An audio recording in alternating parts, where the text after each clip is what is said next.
Okay, so I'm going to talk a bit about photosynthesis, and I'll do a bit of a recap from what we learned the other day, and then I'll give you a bit more information before we talk about the actual cycle that photosynthesis goes through. Okay, so how are they connected? So we talked a bit about heterotrophs, and heterotrophs go through a process called cellular respiration. Okay, and cellular respiration is this process here. So glucose and oxygen being broken down into carbon dioxide, water, and eventually ATP, which is how we get our cells to do what we want them to do. Autotrophs, who have to make their own energy, they don't ingest their food. So what they do is they take the carbon dioxide here, they take water, and then they have light energy, which they get through the sun. Okay, and then they eventually will produce glucose and oxygen, which is a byproduct. Okay, so that is the process of photosynthesis. So we touched on this the other day, but we'll just do a quick recap. So what does it mean to be a plant? So they need to collect light energy, so the energy comes from the sun, and they will transform that sun into chemical energy, and that chemical energy will allow them to carry out photosynthesis and create their energy. They need to be able to store that light energy, so they need to be able to store it for whenever they require it. They need to get all the building block atoms from the environment, so things like carbon and oxygen, hydrogen and oxygen, nitrogen, phosphorus, potassium, magnesium, all the things that are listed here. They need to get those from their environment. They don't have them currently in their system. And they need to produce all the organic molecules that they need for growth. So they'll be creating their carbohydrates based on making molecules of glucose, and then a bunch of glucose molecules together will make their polysaccharide, and they'll create their carbohydrates from there. So they need to make all of these things because they don't ingest their food, so they have to make their glucose and then make their different polysaccharides that way. So the plant structure, so in order for them to obtain these raw materials, they have to get things from, for instance, the sun. So their sun, they get the sunlight through their leaves, and their leaves are solar collectors. So we'll learn a bit more about how the light actually goes into the leaves, but the leaves are where the actual sun will collect. They also have stomata, which is basically kind of like porous membrane on the leaves that will allow them to carry out gas exchange. So if the stoma is closed, then water and gases cannot come in and out, and if it is open, then gas will exchange. So they'll be able to get the CO2 that they need.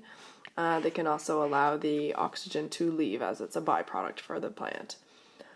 They also have to be able to get H2O, water, up through the roots. So H2O and other minerals enter through the roots from the ground, and then they will kind of travel up the plant to the leaves where it's needed to carry out photosynthesis. And same thing with the nutrients. The nitrogen, phosphorus, potassium, all those things come up through the roots. So this is just a quick cross section of what a leaf would look like. So if we were to actually, so you can take this little chunk out here, kind of blow it up, this is kind of what it would look like. So the guard cells are here, and those are essentially what cover the stoma, and that's where the gas exchange will happen. So carbon dioxide will come in, oxygen will leave. There's an upper epidermis, which is the outer layer, and then there are mesophyll, which is these right here, and that's where the chloroplasts are actually located. So if you look over here, those little dark green dots, those are the chloroplasts, which will kind of blow up in a minute. Your xylem and your phloem here, so the vascular tissue goes right there. Then there's spongy mesophyll here, and the upper layer there. Okay, and this is just another diagram of that as well. So the cuticle here, you've got your chloroplasts, which are on this diagram a bit lighter spots. Your stomats there, your guard cells, and that's kind of what it looks like blown up. Okay, so chloroplast structure. So if you take one of these dark green spots here, and we blow it up, this is kind of what it would look like over here. So this would be one chloroplast, and on the inside you've got lots of stacks of thylakoids. So the thylakoids are each one of those little discs in there. And if you take the thylakoid and you put them in a stack together, okay, then you've got a granum here. Okay, or that's for singular, grana for plural. Now if I take a single one of these thylakoid stacks and I blow it up, this is what it's going to look like here. So here you can see the chloroplast here, blown up into here. This is what the chloroplast would look like here. And then if we take that one stack here and then we cut a little cross section off, this is what it would look like. So hopefully the membrane looks familiar to you. Okay, it's a phospholipid bilayer again, or you can see it has kind of the polar heads and the nonpolar tails that are arranged in that bilayer there. And similarly, in order to get things across that membrane, you have to have certain protein. Okay, so here we've got protein pumps here, and another one, ATP synthase, that's going to actually allow us to create ATP, which you're going to learn about in a minute when we talk about that. But hopefully this process does look familiar to you. Okay, so just quickly again on the plant structure. So the chloroplasts have a double membrane, which I just showed you. Stoma, or the stroma, is the fluid-filled interior. Okay, so it's kind of the spots in between the thylakoids and the outer chloroplast membrane. That's all stoma. Thylakoid stacks, which are these, the whole discs stacked together, which are the grana. And the thylakoid membrane contains chlorophyll molecules. The electron transport chain is where it happens. It happens on the membrane. And ATP synthase as well. Okay, so that little red thing there is the ATP synthase, and that allows a hydrogen gradient built up within the thylakoid stack, which you will learn about shortly. Okay, so this is kind of where we left off last class. So chlorophyll. Chlorophyll is what actually absorbs the light energy. So the energy that comes from the sun has to get absorbed through the chlorophyll. The porphyrin head, which is light absorbing. Okay, so the head of the chlorophyll, which is right here. Okay, so this is what the molecular structure of chlorophyll looks like. The head here is light absorbing. Okay, so that's what actually the light will hit, come down, hit the head, and it also has a hydrocarbon tail. And the hydrocarbon tail is what anchors the molecule in the membranes. Okay, so in order for it to stay on these membranes here, in order for it to stay in the thylakoid membrane, okay, this hydrocarbon tail is what actually anchors it into those membranes. So common types of chlorophyll, we have chlorophyll A. Okay, and chlorophyll A is like a blue-green color, and what that means is it has a methyl group at the R position. Okay, so if you look here, you can see the methyl group there. Chlorophyll B, okay, is more of a yellow-green, and it has an aldehyde at the R position instead of a methyl group. So that's how you'll be able to tell the difference between the two whenever you see them in that way. Okay, you've got methyl there as well. So chlorophyll B, chlorophyll A, and what it does is it affects the type of light energy that can be absorbed. So we're going to talk about different types of light energy and what's available. And these different types of chlorophyll will actually determine what type of light energy can be absorbed and what's reflected. So you should have seen this at some point probably when we talk. I know that in grade 7 and 8 you learned something similar to this. So we're just talking about light, color, electromagnetic spectrum is what it's called. Okay, so there's all different types of rays that come. Light can be seen in many different ways, but only things that we can see are called visible light. So it's anywhere from 380 nanometers to 750 nanometers. That's the visible light that we can see. Okay, so red, orange, yellow, green, blue, indigo, and violet. Okay, so somewhere in this range is what we can actually see. All of these other types of light we cannot see. So UV, we can't see with the human eye, X-rays, gamma rays, microwaves, infrared, radio waves, things like that. Okay, so the visible light for us is in this category. So capturing light for the light reactions. So the photosynthetic pigments actually absorb the light, so that would be like the chlorophyll. Okay, so the chlorophyll here would absorb light that's coming from the sun. Each pigment can absorb light, and the light's called photons within a specific range of wavelengths. So certain pigments will absorb light depending on what wavelength it's coming in at. Wavelengths that are not absorbed are said to be transmitted or reflected. Okay, so if they're not absorbed, they're going to be reflected. Okay, and this is the light that we see. So if the color gets absorbed, we don't see it. It's only when it gets reflected, okay, that's the light that we see. So the color, if we see something that's green, that means green light is being reflected off of it, and all the other colors are being absorbed. So that's how visible light actually works for our human eyes. So, capturing light for the light reaction. So the most common pigments in plants are chlorophyll A and chlorophyll B. Okay, so if you look over here, chlorophyll A and chlorophyll B, right now for chlorophyll A, kind of the red, orange, working your way into the yellow. Okay, that's get absorbed for chlorophyll A, and with chlorophyll B, mostly kind of the red, moving into the orange is absorbed for chlorophyll B. Okay, and same thing over here. So for chlorophyll A, okay, blue starting to work its way into the green here is absorbed. Chlorophyll B, this entire color palette here would be absorbed. So with chlorophyll B, you'd never see any of these colors. Chlorophyll A, you would not see these colors. So what's left? Okay, so for both of these, chlorophyll A and chlorophyll B, this color is what's reflected. Okay, so that's why chlorophyll A and chlorophyll B are mostly green with a little bit of yellow. Okay, so therefore the color that we see, okay, the color that we see then would be green.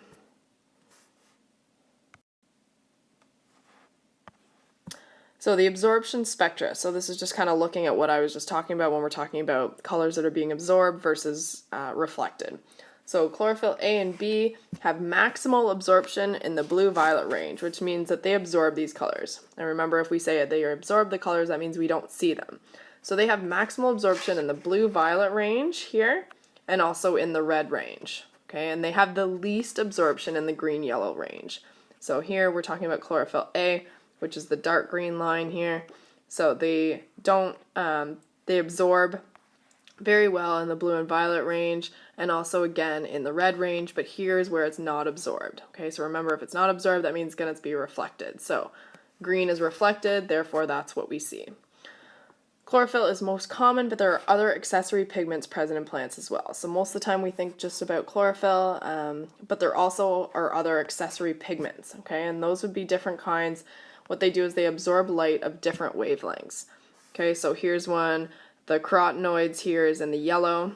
Okay, so they absorb pretty well in the blue-green range. Okay, and then their colors will change a bit. So these different accessory pigments will show different colors, and they actually are what leads to when the leaves change color in the falls. That's because the chlorophyll is going away, so you're going to see the other colors of the different accessory pigments in the plants instead of the green leaves.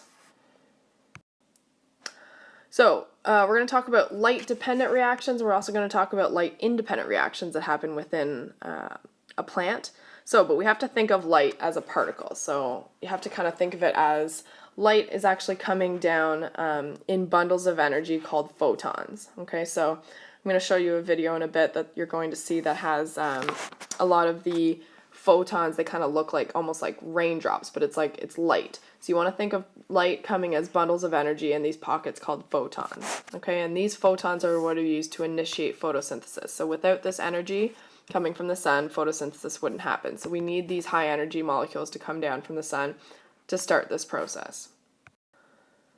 So that process is called photoexcitation. So the electrons of chlorophyll molecules become excited when they absorb photons. So here's the sun, okay, and the photon comes down from the sun and hits the chlorophyll molecule. Okay, and what it does is it actually gives it energy, gives the electron energy, so that we can then use that excited electron to start the process of, it's similar to the electron transport chain in human cells or animal cells. So the excited electron is actually captured by a molecule in the thylakoid membrane. And this capturing molecule is called the primary electron acceptor. So I'll show you a picture of that now. So what happens is that the photon comes down from the sun, okay, and it hits the chlorophyll, okay, and what it does is it actually kind of bounces around to different areas, okay. So eventually it will hit the reaction center chlorophyll, so it'll be transferred here, which is here. The reaction center is the primary electron acceptor, as well as the reaction center chlorophyll. So it's a transmembrane protein complex containing chlorophyll A. Okay, so the excited photon comes down, bounces around, and eventually will make its way to the primary electron accepted. The antenna complex is a web of chlorophyll and accessory pigments. So some of these will be chlorophyll, some of these will be some of those other accessory pigments that I told you about. So the whole thing is an antenna complex. So, photoexcitation, an antenna pigment absorbs a photon and transfers the energy from pigment to pigment. So this will get absorbed, it transfers it from pigment to pigment. When the energy finally reaches the reaction center, okay, which is right here, the chlorophyll A absorbs the energy and an electron becomes excited, okay? The electron is then transferred via a redox reaction to the primary electron acceptor. So that's the square there in purple. So eventually, once the energy reaches the reaction center here, chlorophyll A will absorb it, and the electron will then get excited. That electron, that excited electron, then is transferred via a redox reaction to the primary electron acceptor in purple there. Chlorophyll is then left in an oxidized state, right? Because lose electrons, oxidize. So this guy lost an electron, therefore he is now oxidized. Then the excited electron is then transferred to the rest of the photosynthetic process. Okay, so that then gets sent to, which looks very similar to the electron transport chain in plants. So this excited electron then can start that process that you guys demonstrated with the balloons. Only chlorophyll A can transfer light energy to the other reactions of photosynthesis. So only chlorophyll A can. These other ones do not allow the energy to then go into the next processes of photosynthesis. So we talked already about these accessory pigments. What they do is they absorb other wavelengths and then transfer that energy to chlorophyll A. So these accessory pigments will absorb light that comes in at different wavelengths that's not be able to absorb by chlorophyll, and then they will transfer that energy to chlorophyll A so that all these reactions of photosynthesis can then happen, which you'll learn about in a minute. So for example, chlorophyll B, carotenoids, which is beta carotene, okay, that's like a yellow-orange color, xanthophylls, which are yellow, and the anthocyanins, which are red, violet, and blue. But those are found in vacuoles, not actually the chloroplast. But it will absorb light at different colors, and that's why they actually will look like a different color once the chlorophyll is no longer there. So there are two main stages of photosynthesis. There are light-independent reactions, okay, and what they do is they end up making ATP and NADPH, which is a new high-energy molecule that you haven't seen before. And there are also light-independent reactions, okay, and what they do is they make glucose. So you may have heard light reactions and dark reactions. Okay, please do not refer to them as dark reactions because that makes people think that they happen in the dark. They do not. They both happen during the day. However, these dark reactions don't require light, while the light reactions do. So we talk about light dependent, meaning they need light. Light independent means they don't need light to happen. So the light dependent reactions, are energy conversion reactions. Okay, so that's this section over here. So what they do is they convert solar energy, okay, which is our light photon coming in there, and they convert it to chemical energy, okay, and that chemical energy then is our ATP, which is right here, and our NADPH. So the ATP is obviously we can use it right away. Oxygen would be a byproduct here. NADPH will then be used in another cycle as well. The light independent reactions is also called the Calvin cycle. So you may have heard that term before. That's what the light independent reaction is. And what they do is they use the chemical energy, so they use the ATP and they use the NADPH to actually make glucose.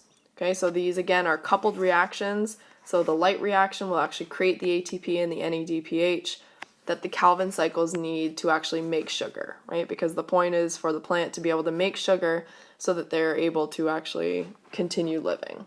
Okay, so they need to make their food that way. So they go through this process, use the light, convert it to ATP and NADPH, and then from here, the Calvin cycle will then use the ATP and the NADPH, and then they are left with NADP and ADP and a phosphorus ion.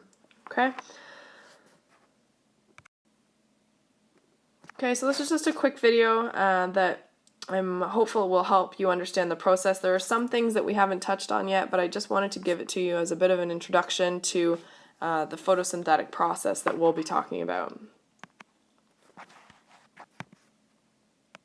They need inputs of carbon dioxide, water, and energy. The chemical process by which plants use these resources to manufacture glucose, the building blocks of plants, is called photosynthesis. In the process, oxygen gas is produced as a byproduct. The energy for photosynthesis originates in the sun and arrives at the Earth as sunlight. This light has both a wave and a particle nature. The particles, or photons, are the smallest units of light. Photons oscillate along a path, which is measured as wavelengths.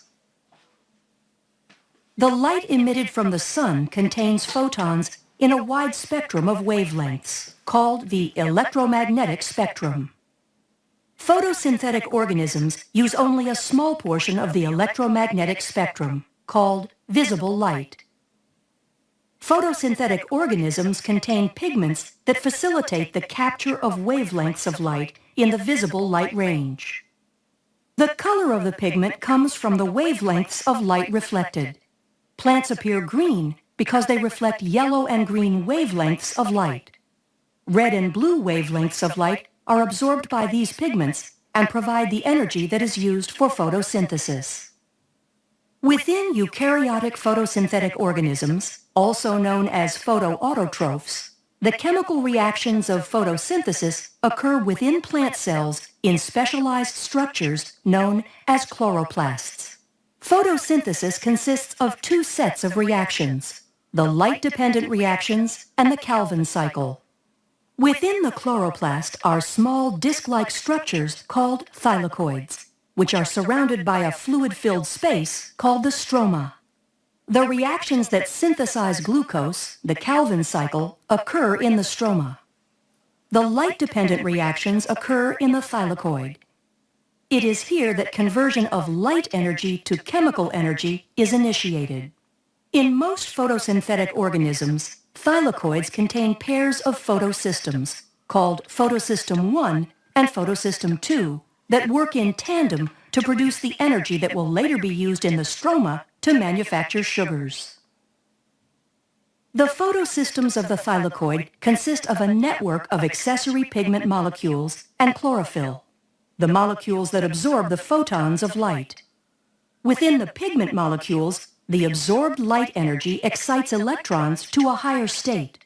Photosystems will channel the excitation energy gathered by the pigment molecules to a reaction center chlorophyll molecule, which will then pass the electrons to a series of proteins located on the thylakoid membrane. Photons of light strike photosystems 1 and 2 simultaneously. We will examine what happens with the photons striking photosystem 2 first. The energized electrons are passed from the reaction center of photosystem 2 to an electron transport chain.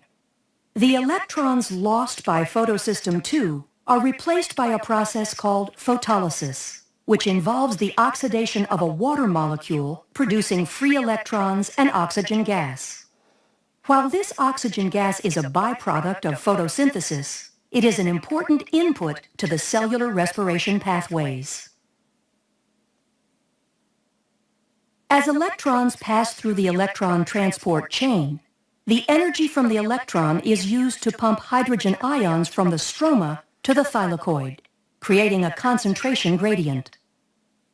This gradient powers a protein called ATP synthase, which phosphorylates ADP to form ATP.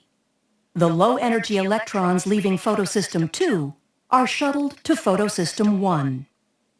Within photosystem 1, low-energy electrons are re-energized and are passed through an electron transport chain where they are used to reduce the electron carrier NADP+ to NADPH.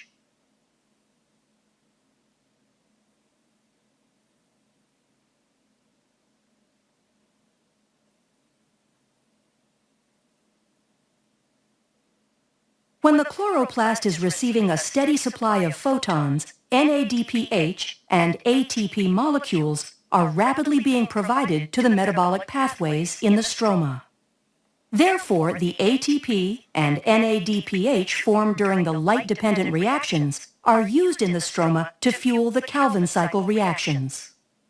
The Calvin cycle consists of a series of reactions that reduce carbon dioxide to produce the carbohydrate glyceraldehyde 3-phosphate. The cycle consists of 3 steps, the first of which is carbon fixation. In this step, carbon dioxide is attached to ribulose 1,5-bisphosphate, resulting in a 6-carbon molecule that splits into 2 3-carbon molecules. The second step is a sequence of reactions using electrons from NADPH and some of the ATP to reduce carbon dioxide.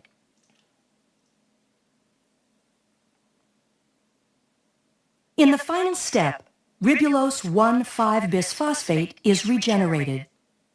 For every 3 turns of the cycle, 5 molecules of glyceraldehyde 3-phosphate are used to reform 3 molecules of ribulose 1,5-bisphosphate. The remaining glyceraldehyde 3-phosphate is then used to make glucose, fatty acids, or glycerol.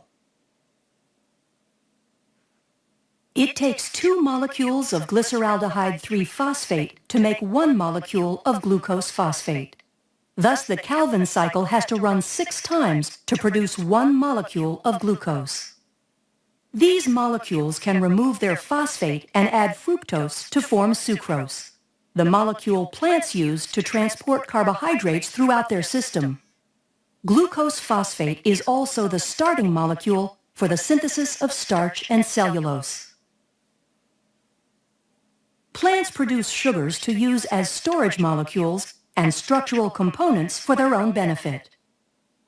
By utilizing the energy of the sun, along with inputs of water and carbon dioxide, plants act as glucose factories. Photosynthetic organisms are the primary producers of glucose on the planet. They also produce oxygen gas as a byproduct, and thus serve as the foundation of life, providing food and oxygen for the complex food webs on both land and in the oceans.